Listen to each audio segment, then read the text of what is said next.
gente que son súper buenos hablando, súper buenos convenciendo, vale, pero muéstrame tu track record. Y tú llegaste a los 10 años y habías hecho un 17 y pico, ¿verdad? Sí, un 17,1% anualizado. Ostras, luego a la hora de resultados ahí están. ¿Cuál sería tu opinión hoy en día, por ejemplo, de Nvidia? Una empresa gigante creciendo, casi a triple dígito, con los márgenes más altos. O sea, a nivel empresarial es un caso que no sé si ha habido algo parecido en el pasado. Si desaparece Google, sería algo malo, algo muy malo para la sociedad, por Google Maps, Gmail, por el buscador, por YouTube. Si desaparece Meta, se podría cambiar por algo muy parecido, muy rápido, y la gente no notaría la diferencia. Mark Zuckerberg quería apostar todo y estaba metiendo un montón de gastos de desarrollo y de CAPEX al metaverso. O sea, su visión era que pues, en años como 2025, como ahora, la gente estaría usando las gafas de realidad virtual. Yo no conozco mucha gente que las utilice. ¿Inteligencia artificial? ¿Qué herramientas estás aprendiendo últimamente y que creas que más valor puede aportar a la audiencia? Yo uso muchísimas herramientas: Perplexity, ChatGPT, Claude, Gemini, Grok. Te quiero preguntar de la empresa esta que me has hablado, de la empresa esta que había perdido un 90 y pico % desde máximos. ¿Por qué has entrado en ella? ¿Qué estás viendo? Hola, bienvenidos y bienvenidas a Píldoras del Conocimiento. Yo soy como siempre Fernando y tengo a un amigo que está aquí en mi casa, se ha quedado a dormir unos días, como invitado. Hola Paco, ¿cómo estás? Hola Fer, encantado de estar aquí de nuevo, pero bueno, la primera vez que estamos grabando 1 a 1 y en el estudio, que me encanta. Estábamos hablando ayer de la iluminación, de la importancia de la iluminación. La verdad es que queda muy bien, tanto la decoración, la iluminación, el audio, muy profesional, me encanta. Muchas gracias, Paco. Y me estabas contando, que me ha dejado realmente sorprendido, de que acabas de invertir en una empresa que perdía como un 90 y pico % lo que va de año. No, lo que va de año, no, desde máximos. Desde máximos. Sí, en 1 año y medio, por ahí aproximadamente, 2 años, lleva cayendo casi un 98% desde máximos. ¿Y en qué mercado está? Está en Reino Unido. Es una empresa muy pequeña de Reino Unido, que es un mercado que me gusta bastante. Vale. Ahora nos cuentas un poco más. Primero, preséntate un poco para que la audiencia sepa quién eres, para quien no te conozca. Pues soy Paco Lodeiro, llevo 12 años con Academia de Inversión, que es mi proyecto principal, que empezó como un blog. Ahora doy cursos de inversión en bolsa a largo plazo.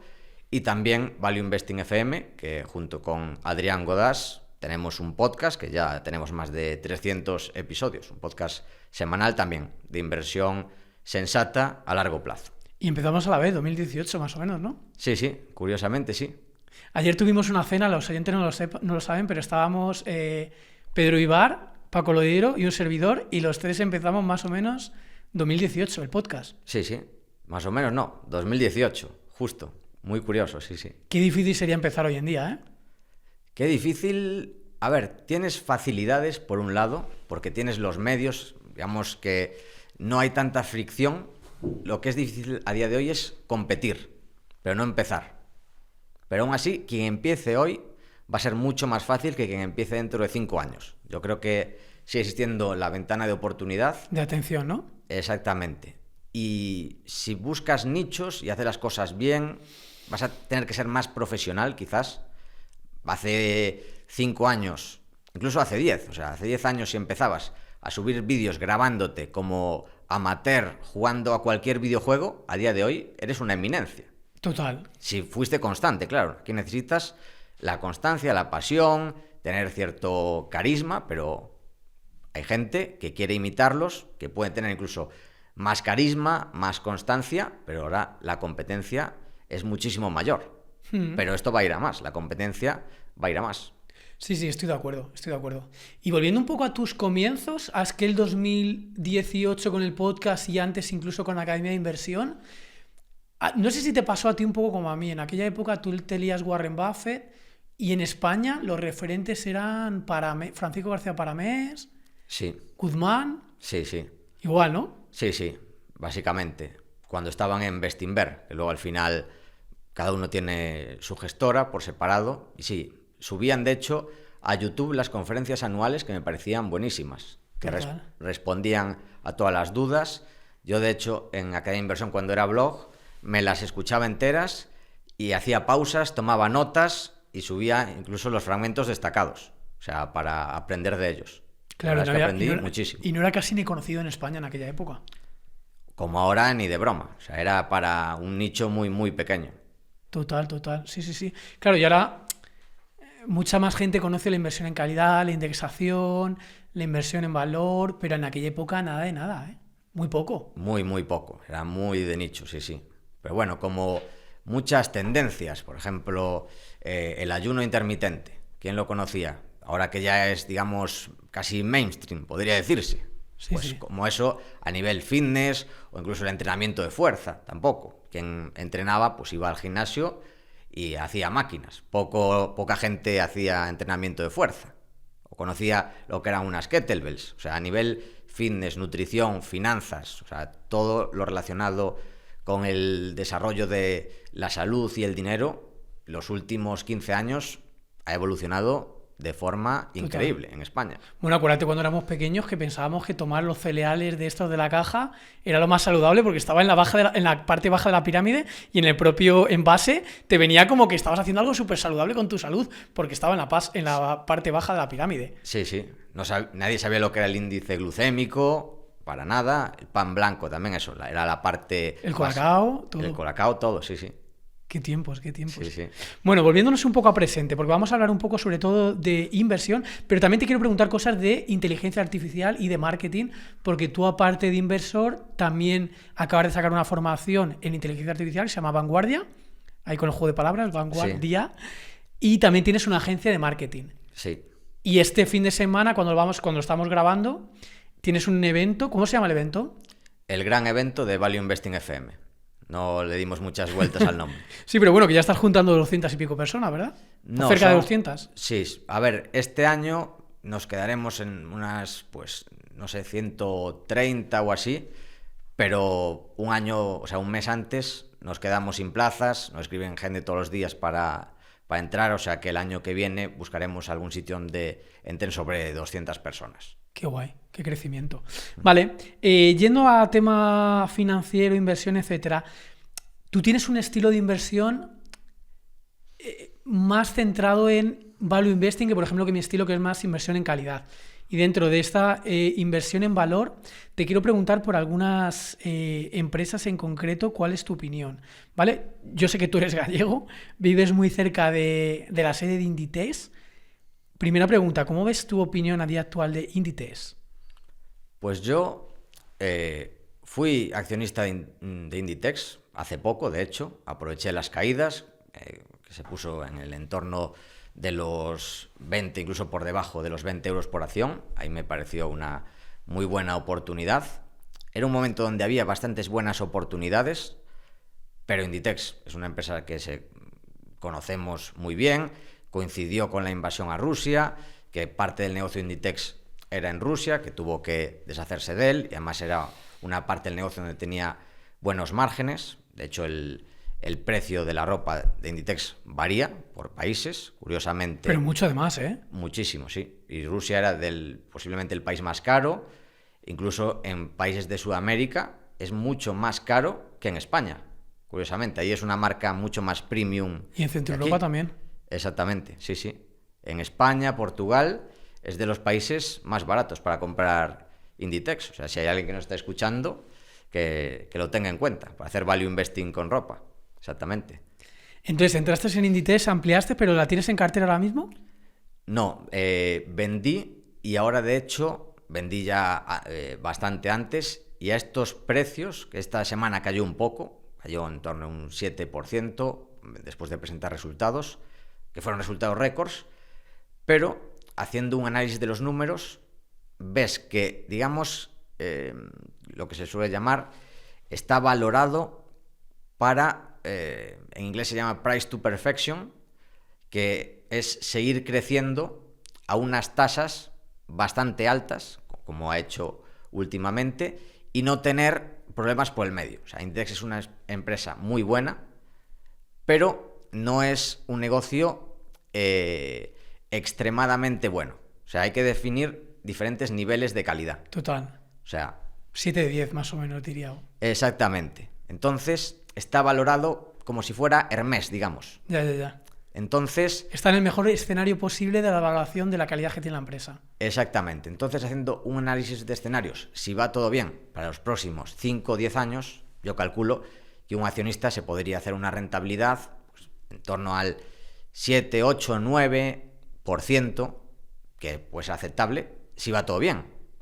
Pero si nos vamos a un escenario más moderado, yo creo que una rentabilidad a estos precios para hacerse con Inditex estaría en el entorno al 3, 4%, teniendo en cuenta que cotiza un múltiplo muy alto y que sí que va a ganar más en el futuro, pero el múltiplo, es decir, al precio que se paga por los beneficios de la compañía, seguramente se reduzca en el futuro, porque el crecimiento sí que puede seguir creciendo, pero a doble dígito lo tiene más complicado. Sí, es un tema de probabilidades. Exactamente. Mira, me gusta un tema que has sacado, que quizás deberíamos empezar el podcast con esto, pero me gusta, has hablado de rentabilidad. Y lo que sucede con mucha gente que habla de inversión, incluso muchos gestores, hay gente que son súper buenos hablando, súper buenos convenciendo, pero luego en plan, vale, pero muéstrame tu track record, muéstrame lo que ha hecho Warren Buffett.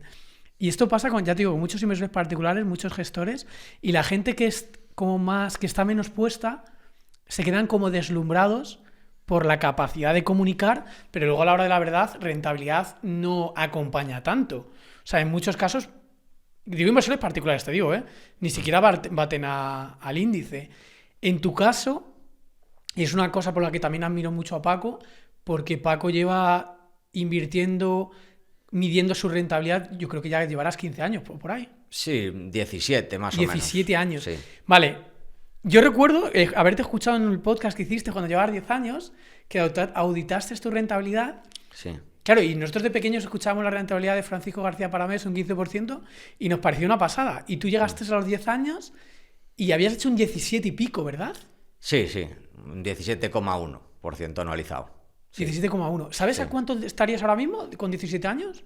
Yo creo que estoy, porque calculé por Interactive Brokers hace un año los últimos 5 y Sí. tenía algo más, pero este último año tuve rentabilidad positiva, pero no muy alta, y este año está empezando bastante bien, razonablemente bien. Yo creo que tendré en el entorno del 16 y pico.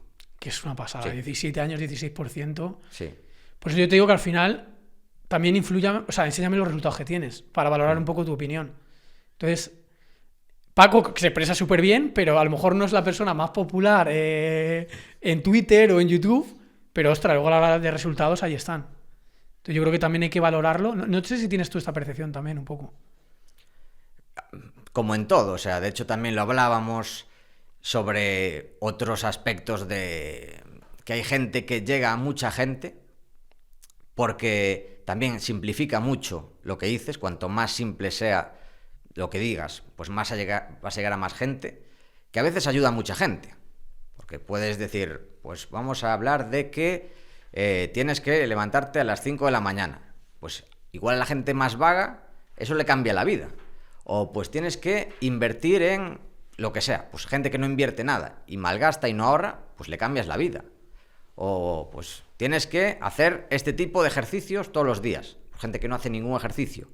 Y gracias a simplificar y le das instrucciones claras y simples, que una vez que te metes más, hay muchos matices, pero le cambias la vida. Igual puede que haya gente que no tenga tan buenos resultados, pero consiga con ese carisma quizás atraer a otras personas que igual tendrían rentabilidad de casi 0%, o que la inflación le esté comiendo su dinero, y pasar de tener rentabilidad negativa por la inflación a por lo menos proteger tu patrimonio y tener algunos puntos extra, pues yo creo que igualmente hacen una labor muy positiva. Aportas un poquito de valor a mucha gente. Exactamente. Y a algunas, los que están más en el pozo, les aportas muchísimo valor. Claro, porque es un 0 a 1, es un cambio, es empezar a moverse. Exactamente. Qué bueno, sí, coincido 100% contigo.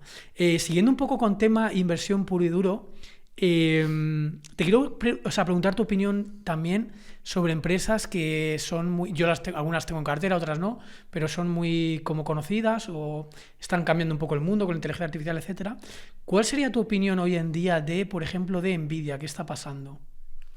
De Nvidia, me cuesta tener una opinión. A día de hoy es el líder absoluto, pero me cuesta por lo que ha pasado con Intel. O sea, Nvidia es la nueva Intel y parecía intratable Intel. O sea, de hecho, en libros como El pequeño libro que genera riqueza de Pat Dorsey, que es con Cisco, ¿te acuerdas también? Bueno, a ver, Cisco ya... Llegó a ser top 3 o top 5 mundial. Sí, cerca, sí. No sé si incluso más. No sé si llegaría casi a top 1. Sí. Pero Nvidia sí que tenía un moat de I+D. O sea, la investigación en I+D que tenía... ¿Por qué hablas en pasado? Perdón, estaba hablando de Nvidia. Quería decir Intel. Ah, vale. Intel tenía un moat. Nvidia lo tiene a día de hoy. Pero hay muchas empresas que están intentando atacar ese moat. Al final lo que hace Nvidia es diseñar chips, pero todos los grandes hyperscalers, que al final son clientes, están intentando crear chips propios. Alphabet. ¿A qué te refieres para que la gente lo entienda? Con moat, me entiendo que te ventaja competitiva, hyperscaler. Pues empresas que han estado creciendo a muy alta velocidad, aprovechando las economías de escala de Internet, pues como por ejemplo Amazon, Alphabet, Meta, Microsoft, todas estas. Apple también están diseñando chips propios que no... O sea, yo no soy un experto en microprocesadores, en todo este sector que es muy complejo para mí y además que cambia.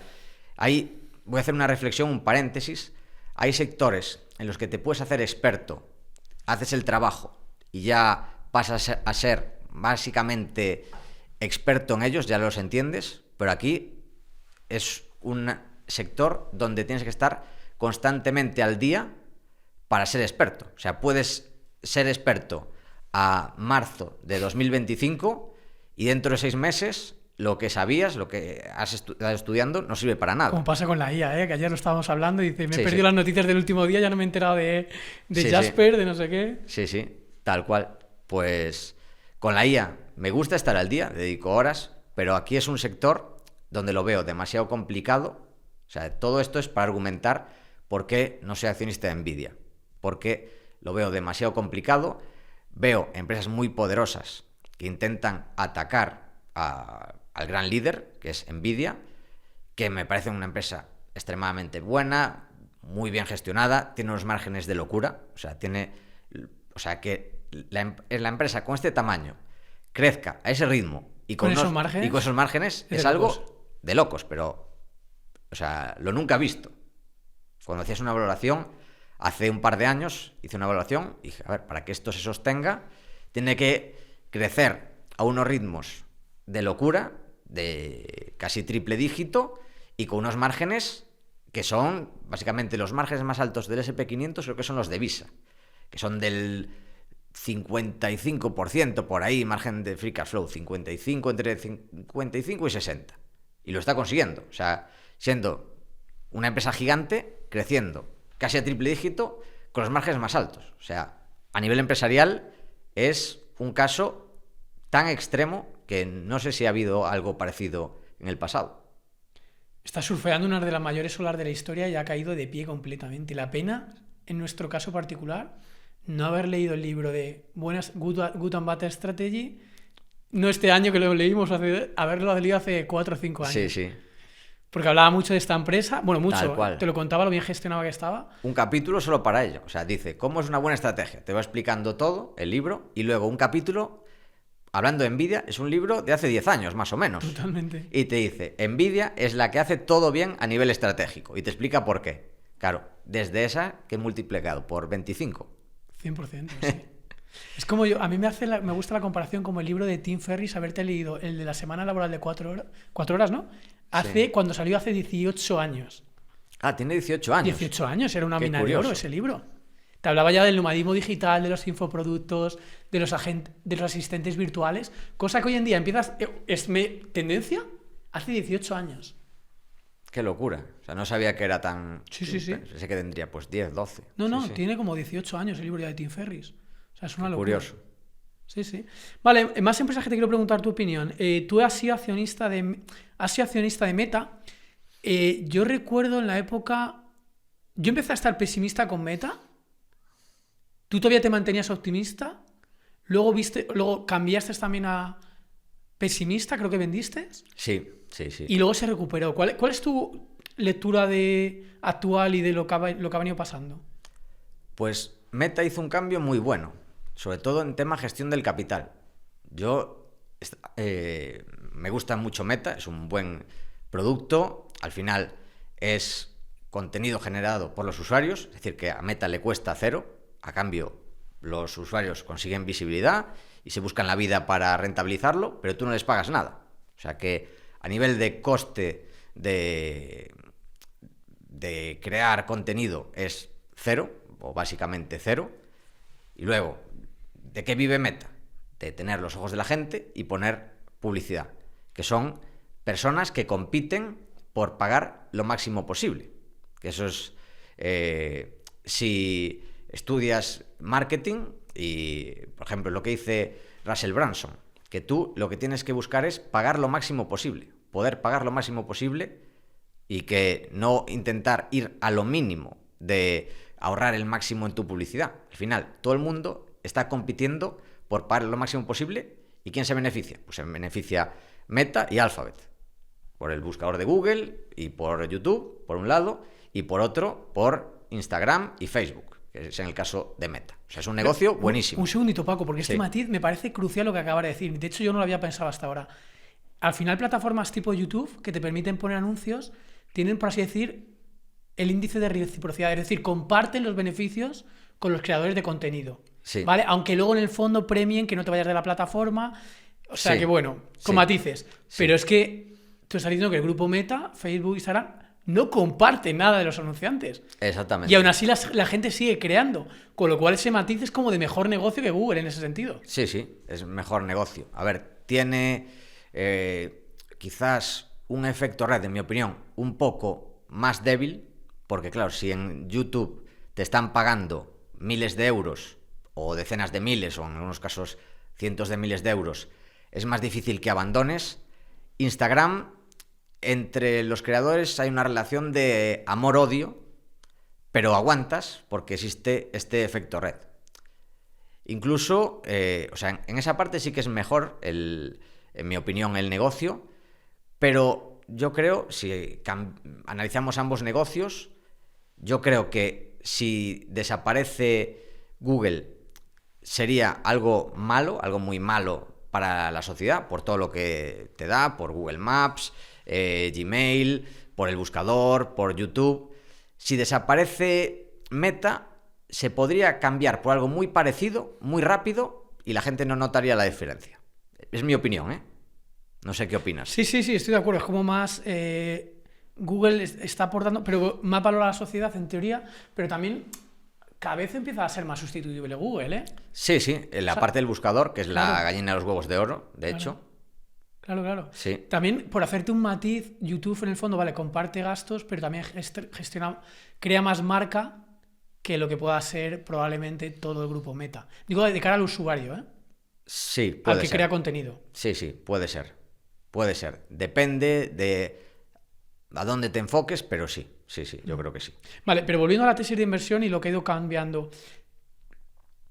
Con el tiempo creo que Meta hace una gestión más eficiente del capital, una asignación más eficiente, ha dejado de tirar tanto el dinero, incluso Claro. hasta el rebranding, o sea, el cambio de marca, que al principio nos parecía malo porque como que lo enfocan a metaverso, se han desligado de esta visión de ya no somos Facebook, que ya no somos la empresa viejuna, con el nombre viejuno. Ahora somos Meta, ya no está tan ligado a nivel cognitivo, me refiero, ¿eh? Claro, el problema es que se han ligado, o sea, cambiaron de nombre, o sea, que a mí eso fue de lo que menos me gustó. O sea, había dos cosas que no me gustaban nada, que era el metaverso, que yo no lo veía como esa gran oportunidad que veía Mark Zuckerberg. Mark Zuckerberg quería apostar todo y estaba metiendo un montón de gastos de desarrollo y de CAPEX al metaverso. O sea, su visión era que, pues en años como 2025, como ahora, la gente estaría usando las gafas de realidad virtual. Yo no conozco mucha gente que las utilice.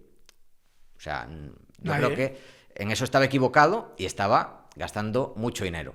Y luego estaba la gestión financiera, que la empresa a nivel de adquisiciones lo hizo increíblemente bien, en mi opinión, con Instagram, con WhatsApp, o sea, fueron adquisiciones extremadamente buenas, que WhatsApp estaba sin monetizar y mientras tanto decía que el futuro era el metaverso.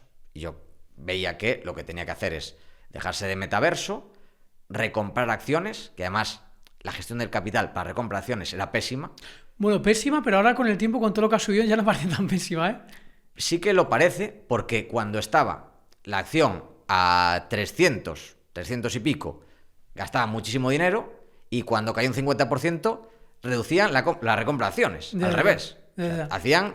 O sea, sí que era pésima. Me refiero que, imagínate, recomprar a 300 nos parecía malo en aquella época, pero a la valoración actual dices, bueno, vale. No, o sea, a mí me parecía bueno que recomprasen a 300. O sea, quiero matizarlo. Pero que tenían que recomprar más a 150. Claro, exactamente. Cuando cae a 150, entonces lo que haces es aumenta mucho las recompras. Y hacía lo contrario. Reducía las recompras cuando estaba mucho más barata. Y eso me ponía de los nervios. Entonces, tenía esas dos patas, metaverso o 3, metaverso, que no me gustaba nada, que cambiaron el nombre a Meta. Pero Meta por metaverso, no es...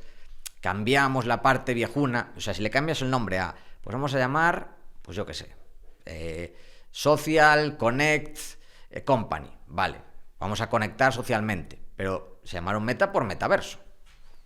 Algo que yo no veía y él veía claramente. Hasta que empezó a desplomarse, tendría llamadas por todos lados, le presionarían en el comité de la empresa y dijo, venga, se acabó lo del metaverso, o bueno, tampoco sé que se acabó, pero vamos a dejarlo en un plano más secundario, vamos a empezar a ser más eficientes con el gasto del capital, vamos a ver dónde metemos el CAPEX, dónde metemos el I+D, recompramos acciones, vamos a centrarnos en los negocios que nos están dando mucha caja en el presente, y creo que fue un cambio extremadamente bueno. Fíjate, yo creo que es una reflexión que yo he tenido como inversor y apostaría que tú también.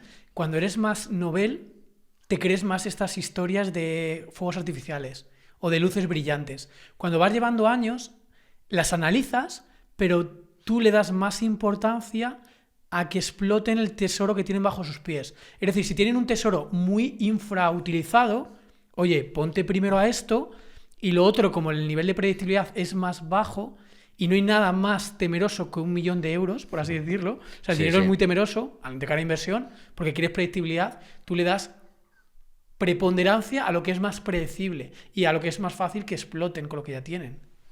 Sí, además, no hay muchas empresas que tengan tesoros infrautilizados. Claro. De hecho, o sea, si encuentras una que lo tiene y ves que no lo explota y además está buscando, que está bien tener una parte visionaria, pero para cruzar el río hay que primero meter un pie poco a poco y luego ir apostando más fuerte. Yo creo que se pasó de frenada ahí, que luego lo corrigió, o sea, que fue una muy buena corrección, se hizo un muy buen cambio, pero en ese momento yo creo que Meta o Mark Zuckerberg con su visión estaba un poco perdido y volvió, y pues lo que ha hecho la acción se corresponde con ese, no un cambio de rumbo, sino volver al rumbo anterior. Sí, 100% de acuerdo contigo. Y avanzando un poquito más, te quiero preguntar por otra empresa que sé yo que te llama un poco la atención y que está también bastante cerca del gobierno, de la inteligencia artificial, es Palantir. ¿Qué pasa con Palantir? A ver, Palantir es una empresa muy complicada de entender y de valorar. No soy accionista de Palantir, o sea, la miro desde fuera por este tema de complejidad. Empezó con la parte de inteligencia relacionada con servicios militares. De hecho, es una parte fundamental dentro de la resistencia ucraniana, por lo que se comenta. Es bastante opaca, empieza a trabajar cada vez más con empresas, ofrece soluciones extremadamente rentables. Básicamente te viene un consultor de Palantir, que es una persona extremadamente brillante, pero niveles, no sé, 1 de cada 100.000. O sea, igual es una persona que tiene 22 años, pero que se graduó en Stanford con 18. O sea, que entró en la universidad con 15. O sea, gente de ese nivel. Te mira toda la empresa, te da la vuelta, te empieza a mirar todos los detalles, te mide todo. empieza... Son como consultores estratégicos, algo así. Podría ser un... Sí, podría ser una especie de consultoría estratégica, pero no solo estratégica, también operativa. Ok. O sea, es todo. O sea, te empieza a medir todo lo medible, ya sea datos estructurados o datos no estructurados, y te empieza a dar soluciones de gestión que hace que tu empresa sea mucho más rentable. Mayor rentabilidad sobre el capital, mayores márgenes, menores riesgos. Claro, son proyectos que de momento solo están al alcance de empresas muy grandes. Son proyectos de millones de dólares, que luego se convierten en ingresos recurrentes. Para tú tener por detrás, digamos, un Palantir backed, no sé cómo denominarlo, como tener un panel de gestión basado en Palantir y tomar mejores decisiones. Pues digamos que la rentabilidad de eso, de la inversión para grandes empresas en Palantir, es de triple dígito. O sea, es un no-brainer. A día de hoy, a Palantir le sobran los clientes. Es Palantir quien elige los clientes. O sea, tienen lista de espera. Tienen lista de espera, son empresas gigantes. Si empieza Palantir pues como era IBM al principio, pues ¿quién tenía clientes de IBM? Pues grandísimas empresas. Si empieza a bajar a empresas más de tamaño medio, y una vez que tienes ya metido ese Palantir dentro de tu operativa en la empresa, va a ser difícil que te lo quites, porque está metido en todo. O sea, tiene coste de cambio, es sticky que se llama, ¿no? Exactamente. Tiene coste de cambio, es como un Constellation Software, pero con un nivel más, porque no es solo un software operativo básico. Aquí controla todo, incluso datos de, yo qué sé, pues por ejemplo, procesos de venta, te puede estructurar con temas de inteligencia artificial, pues conversaciones con clientes, te puede medir todo y ayudarte a tomar microdecisiones, macrodecisiones, y al final que tienes una empresa muchísimo más eficiente y muchísimo más rentable. Claro, eso estamos hablando de, en principio, empresas de tamaño importante. Imagínate eso llegado, que lo puedes ir aterrizando a empresas de tamaño mediano. O sea, tamaño mediano digo de cientos de millones de capitalización o millones de facturación en vez de miles de millones. ¿Y dónde entra en este caso ahí la IA, la inteligencia artificial? ¿En el software que integran con las propias empresas? O sea, ese paquete de Palantir. Sí, tienen software propietario. Tienen software propietario que lo que hace es integrar todos los datos en un panel que es a medida. O sea, te lo hacen a medida, te lo hace un consultor, entendiendo bien cada empresa, porque cada empresa es diferente. O sea, no es que tú te instales un software... No es instalarte un CRM, ¿no? Exactamente. Es crearte un CRM, pero que va mucho más de un CRM. Es crearte algo que, con lo que entender lo que está pasando en tu empresa y tomar decisiones, muchas a tiempo real. O sea, es como una especie de integrar un SAP de Business Intelligence, algo así. Como un sistema, sí. Un ERP, que se llaman ERP, pero muy basado en tomar decisiones. Yo diría que es un SAP hormonado. Ok. Sí. Que no se sabe ciencia cierta. Que igual no estoy explicando bien, que habrá gente que lo esté escuchando y no esté de acuerdo con la definición, pero bueno, digamos, para entendernos, yo lo definiría así. Y como empresa, Palantir tiene un crecimiento descomunal. Tampoco es una Nvidia.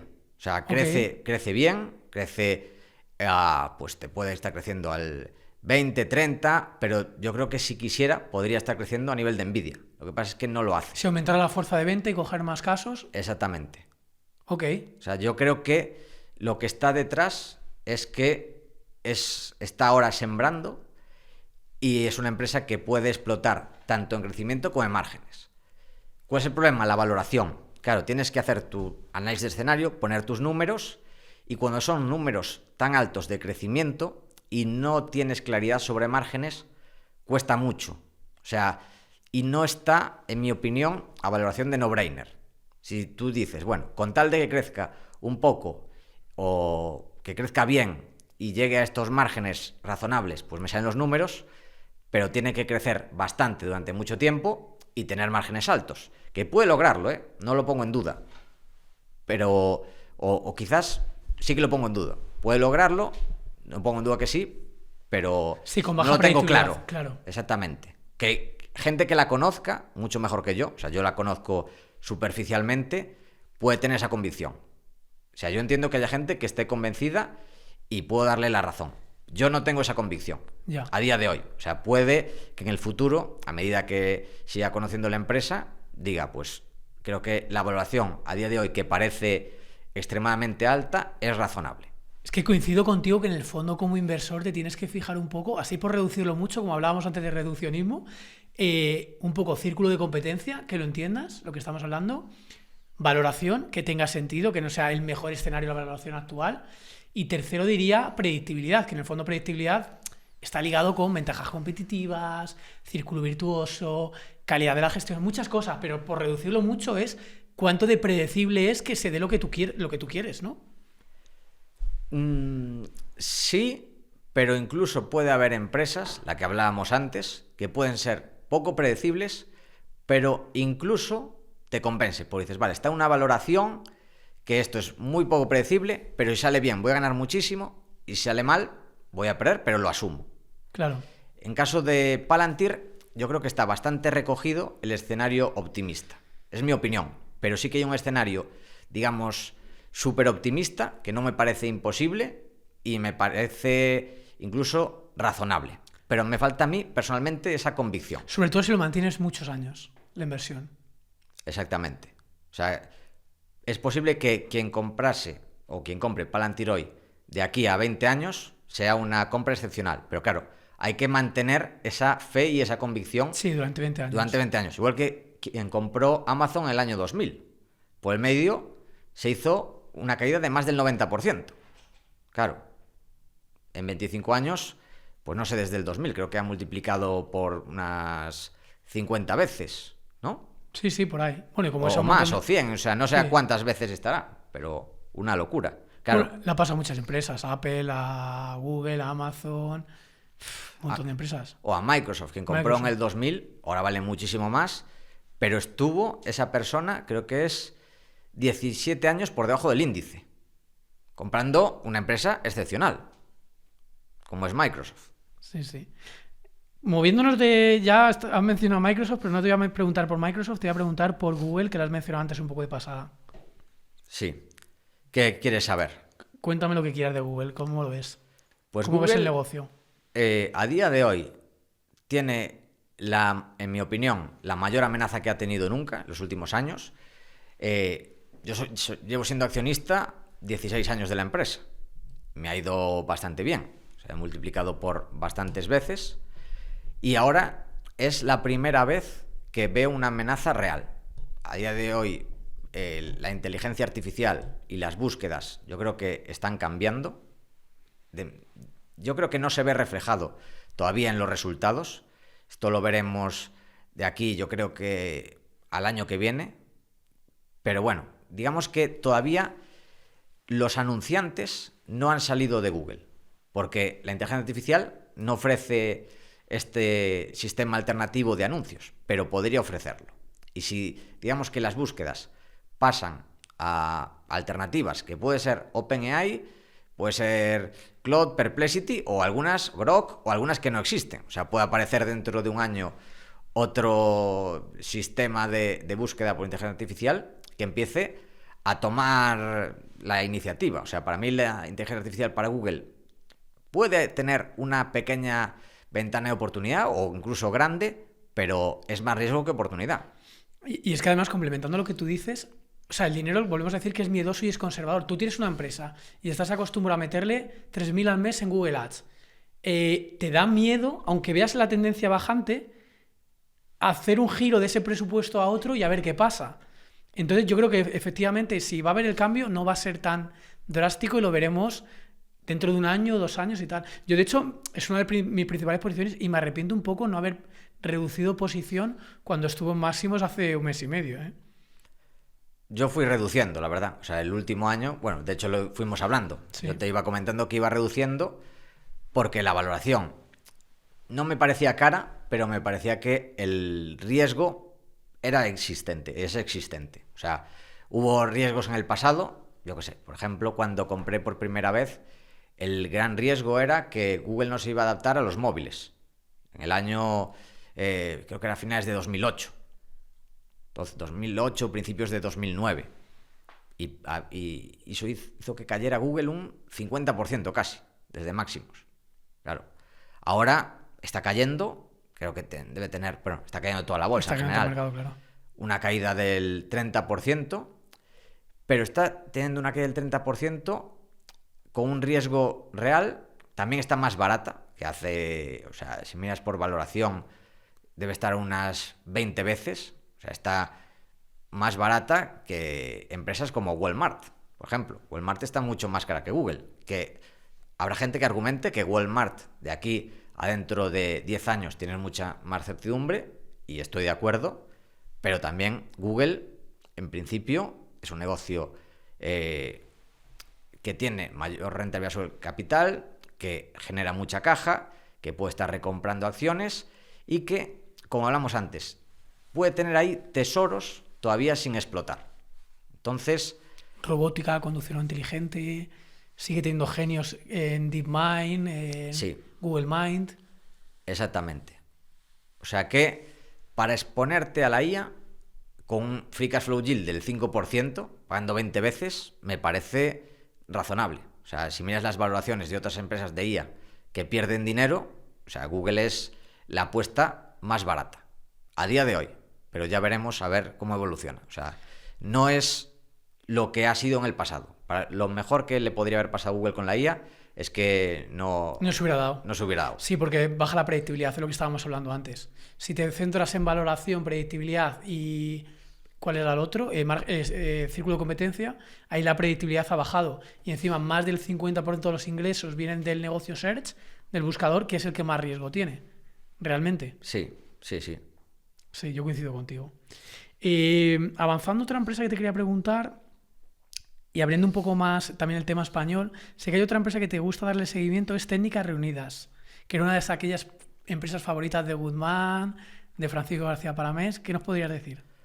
Pues es una empresa que lo pasó muy mal, es un sector cíclico, bueno, hace servicios sobre todo para la industria del petróleo y el oil and gas, energético, aunque ahora está ampliándose al sector químico, que el sector lo pasó muy mal. O sea, si miras los competidores, incluso lo hicieron mucho peor en bolsa. Algunos, de hecho, acabaron quebrando o al límite de la quiebra o rescatados. Que de hecho, bueno, Técnicas Reunidas tuvo un préstamo del Estado para un semi-rescate, digamos. O sea, que lo pasó muy mal todo el sector. Por un lado, por el ciclo de CAPEX, que el petróleo, cuando se fue a... Estamos hablando en 2009, 2010, creo que no, que se fue a 150 por ahí, o sea, por encima de los $100, no sé hasta cuánto llegó los picos, pero las empresas petrolíferas empezaron a imprimir dinero, a hacer proyectos, a contratar a estas empresas que, digamos que les sobraban proyectos. Entonces, quien tenía pricing power eran empresas como Técnicas Reunidas, Petrofac, etcétera.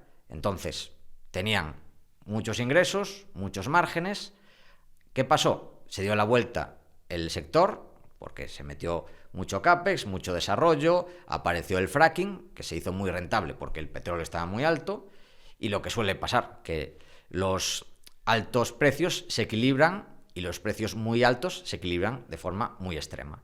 Entonces, se desplomó el precio del petróleo, incluso, bueno, con la pandemia más todavía, llegó a términos negativos, y Técnicas Reunidas y todo el sector lo pasó fatal. O sea, fatal, que muchos estuvieron a punto de quebrar. Técnicas Reunidas, a ser una empresa familiar, tenía una gestión del capital mucho más prudente, o sea, que digamos que consiguió sobrevivir y con el préstamo del gobierno y una ampliación de capital, pues está muy bien posicionada.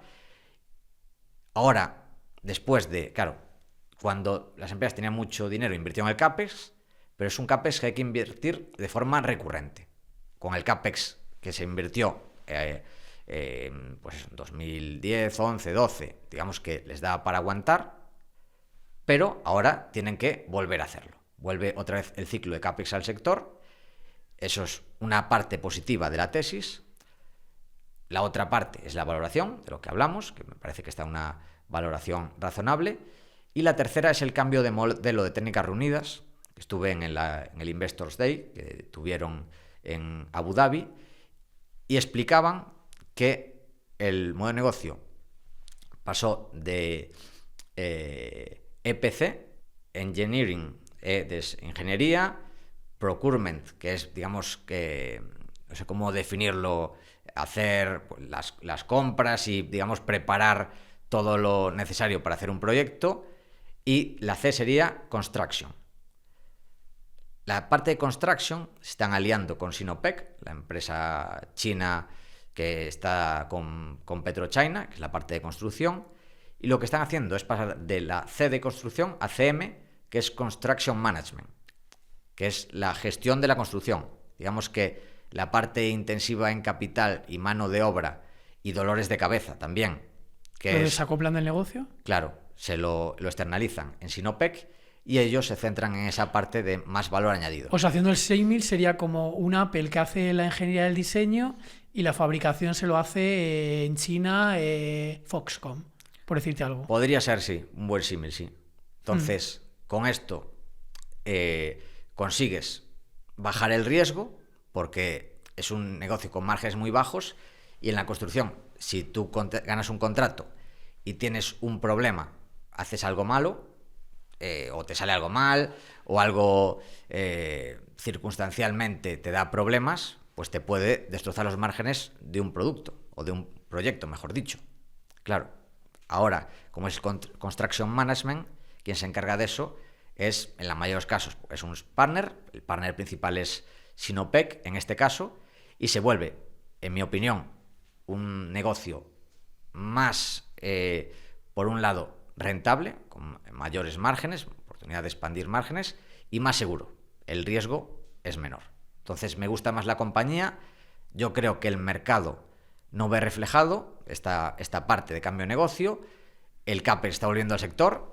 Si miras el pipeline de contratos, está en máximos, y por eso soy ahora accionista de Técnicas Reunidas, sin ser un negocio que me parezca un negocio extremadamente bueno, pero me parece un negocio con que puedes jugar el ciclo. Exactamente, no es para estar en Técnicas Reunidas de aquí a dentro de 20 años, pero yo creo que puede valer bastante más. Qué bueno, sí, sí. Mira, y antes de movernos a que te quiero preguntar sobre inteligencia artificial, que acabas de sacar incluso una formación y estás muy al día, te quiero preguntar de la empresa esta que me has hablado, de la empresa esta que había perdido un 90 y pico % desde máximos. ¿Por qué has entrado en ella? ¿Qué estás viendo?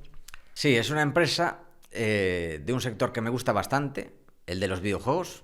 Me gusta en estos momentos porque lo está pasando bastante mal el sector. Venimos de un confinamiento que lo que sucedió es que la gente estaba en su casa y mucha gente aprovechamos para estudiar, para emprender, para hacer cosas, pero mucha otra gente dijo, tengo tiempo libre, ¿qué hago? Pues videojuegos, me pongo a jugar, compro videojuegos, y tuvo un boom el sector. Las empresas, muchas ganaron mucho dinero, como es este caso. La empresa es TinyBuild, es un publisher de videojuegos británico que aprovechó para ganar mucho dinero, salió a bolsa, valoración altísima, porque claro, tenía mucho crecimiento y muchos inversores extrapolan el crecimiento a corto plazo, aunque se deba por factores circunstanciales, como fue el confinamiento. Hacen su Excel y dice, vale, pues si esto sigue creciendo así a este nivel, pues esto vale muchísimo más. ¿Qué pasó? De repente la gente tuvo que volver a trabajar y tenía menos tiempo para videojuegos. Y además las empresas de videojuegos ganaron mucho dinero, metieron mucha inversión en videojuegos para unos desarrollos que al final la gente no compraba, porque no tenía tiempo. Entonces, empresas como TinyBuild, que además hizo malas compras, compró algún competidor a mal precio, a precio hinchado. Lo que pasa es que muchas empresas se veían con mucho dinero y no gestionaban bien ese capital. Digamos que no vieron este boom de las empresas como algo a corto plazo, sino que veían algo más sostenible, y en este caso tuvo que ampliar capital porque tenía bastantes desarrollos que necesitaban capital. Digamos que... O sea, la caída viene de la ampliación de capital ahí en ese caso, fue el detonante. A ver, la ampliación de capital era necesaria porque si no lo hacía, digamos que su parte del negocio él es un publisher, no desarrolla los videojuegos, sino que pone dinero para que las desarrolladoras lo saquen al mercado, y tiene ese gasto de flujo de caja operativo, que al final es una inversión en el desarrollo de videojuegos que luego cobrará una vez que los lance. Claro, hicieron mal los cálculos y necesitaban eso para sobrevivir. De hecho, el desarrollo de un videojuego son varios años y tenían algunos a medias que necesitaban ese capital para sacarlo. Y aquí viven, o sea, un publisher es básicamente, podríamos asimilarlo bastante a una empresa de venture capital. Tú lo que haces es plantar semillas y al final alguno de estos videojuegos te sale muy bien y multiplicas por varias veces. Algunos, pues más o menos llegas a break-even, y otras pierdes el dinero. Claro, pues tenía muchas de estas semillas que estaban a punto de germinar, pero se les acababa el agua y el abono, que ahí al final el agua y el abono es el cash. Entonces tuvieron que ampliar capital con la acción ya desplomada. Fue una ampliación del capital del 50%, que la mayoría lo puso el CEO, que es algo que me gustó. Alex Nichiporchik se llama el CEO, puso la mayoría del dinero. Otra parte, creo que él puso el 80%, el 20% lo puso Atari, la empresa histórica de videojuegos, que también tuvo que hacer alguna desinversión. Por ejemplo, el Sargent Simulator, Sargent es cirujano, pues ese se lo vendió a Atari, tuvo que hacer algunas desinversiones para lograr caja, y ahora está en modo supervivencia. Pero ¿qué es lo que me gusta de la empresa? Que tiene en el pipeline varios negocios, sobre todo varios videojuegos, que si salen bien puede valer más uno de estos videojuegos, o uno de estos videojuegos en concreto, el Kingmakers, que es un juego que está creando muchísimo hype, que es... Te voy a contar la historia, o sea, si ves, recomiendo a que la gente que vea los trailers en YouTube, que son juegos medievales donde una persona va al pasado y una de estas personas en esta guerra medieval tiene armas del presente. O sea, metralletas, escopetas, una moto, un tanque. Está todo el mundo matándose en una batalla medieval, en la Inglaterra medieval, y tú vas con un tanque por el medio. Y claro, es a nivel de idea y a nivel cómo está ejecutando, por lo que estoy viendo, pues tiene sentido, y es una empresa que capitaliza pues por debajo de los 20 millones de libras. Claro, es una empresa, una micro cap o nano cap, que si sale bien esto puede ganar solo con este juego esos 20 millones. Y si lo convierte en franquicia, puede existir en el futuro Kingmakers 2. De hecho, ya le compraron, aún no sale el juego, ya le compraron los derechos para la película, para sacar la película, que son la misma empresa que hizo la película o las películas de Sonic, que creo que ya va por la tercera y están siendo bastante éxito. O sea que yo veo mucho riesgo porque está en la cuerda floja del capital, o sea, tiene que andar con cuidado con lo que gasta. O sea, no puede decir, bueno, este juego veo que tiene mucho potencial, voy a meter muchísimo capital. No, porque no lo tienen. O sea, están por ese lado en la cuerda floja. Tienen también muchas más semillas, más pequeñas, algunas también interesantes. El Streets of Rock 2, bueno, algunas más. El Sand, bueno, tiene varias que dices, va, interesante, pero esto puede ser un bombazo. Aquí advertencia que esto es drogadura, ¿eh? Exactamente. No es consejo de inversión. Ni esto ni nada, pero que cuidado. Exactamente. Esto, claro, yo tengo una posición pequeña porque es de alto riesgo, pero es lo que hablamos antes. ¿Tengo visibilidad de lo que va a pasar? Pues no lo tengo. Pero veo que hay, según ese escenario, si veo el positivo, gano muchísimo. Si veo el negativo, pierdo todo.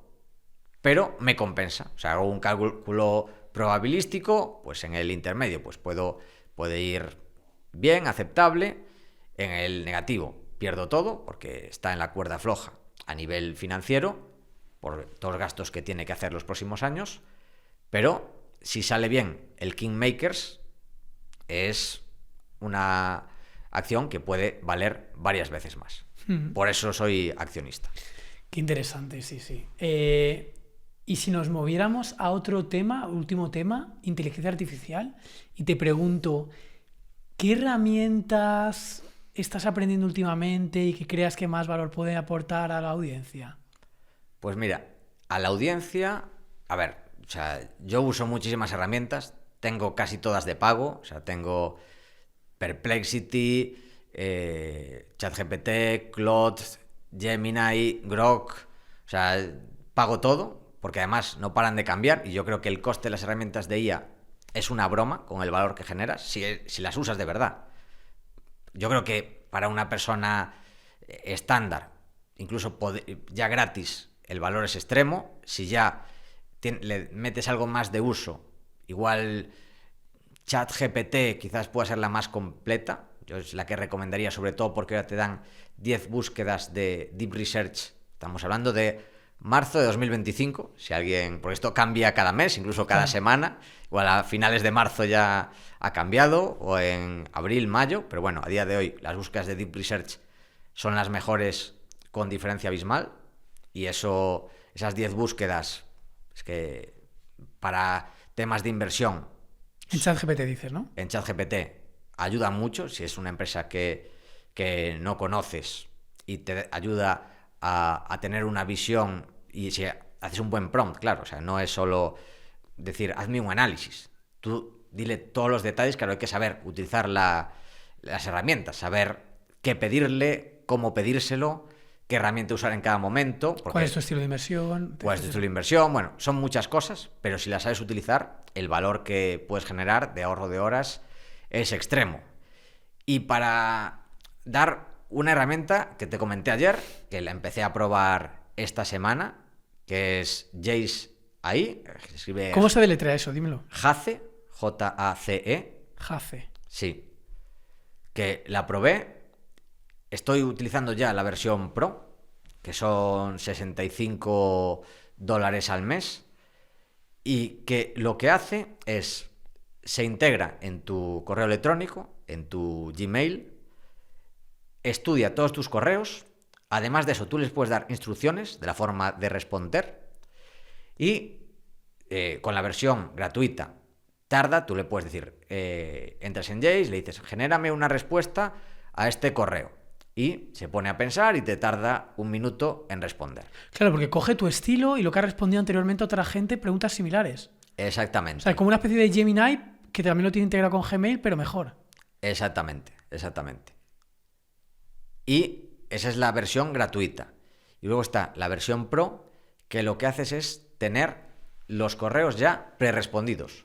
Tú entras en Jace, te aparece tu bandeja y ya tienes los correos que te han llegado y la prerespuesta, que tú lo que haces es analizarla, pero muchas veces, si es respuesta, o sea, yo antes utilizaba los que se llaman expansores de texto, que pues yo qué sé, el Text Expander, bueno, hay diferentes, que yo ponía un código y si era una pregunta que es una respuesta muy, muy estándar, es básicamente hacer un copia y pega, pero que tú pones un código en el teclado. Barra T y ya sale eso directo. Exactamente, y ya te aparece todo. Que me ahorró muchísimo tiempo, o sea, me ahorró cientos de horas. Esto es un salto más. Y yo calculé que si me ahorra 10 minutos al día, que yo creo que me ahorra más, o sea, no me sirve para todos los correos, hay preguntas más detalladas, hay cosas que igual no las responde bien en forma en general, sí. Son correos, para que el oyente lo sepa, correos de sus alumnos. Tiene alumnos, le preguntan por correo electrónico y él se dedica varios minutos del día a contestar esas preguntas. Sí, alumnos, gente interesada también, vale, o potenciales alumnos, bueno, o gente que me escribe para mandar preguntas a Value Investing FM, al consultorio, bueno, diferentes tipos de consultas, y algunas consultas que me hacen alumnos, que son preguntas que necesitan incluso ciertos conocimientos técnicos de inversión, lo responde muy bien. Claro, yo algunas veces no lo responde bien, tengo que matizar la respuesta, pero otras veces o lo responde bien, pero